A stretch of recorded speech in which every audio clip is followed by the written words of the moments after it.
انا منبهر بالعربيات الفولفو دي، انا ما كنتش فاكرها كده، ما كنتش عارف عنها حاجه اصلا. زي ما انت بص شايف الرنه. اللي عايز يركب بقى حاجه حلوه كده من ريحه زمان، العربيات اللي تستحمل خش فيها في جبل مش هتقول لك لا. وهنا بكلمك عن المصفحه السويديه فولفو اس 60 تي 3 2018. مبدئيا العربيه دي فيها كل عوامل الامان اللي موجوده في العالم، وهتلاقيني رصصهم لك تحت في عنوان الفيديو. اولهم 12 ايرباج. العربيه دي 1500 تربو، ماشيه 97000 كيلو، ورشه جنبين بكسدامين. يا راجل ده حتى سعرها ارخص من الانتر. ان شاء الله.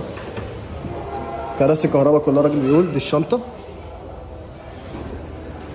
بص الشنطه تقيله يا اخوانا والله ما قادر انزلها. سامع القفله؟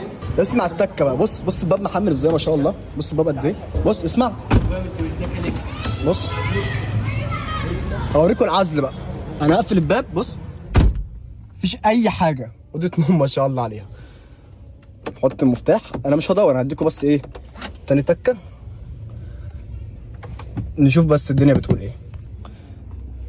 عربيه يعني رئاسي. جوطه منين دي؟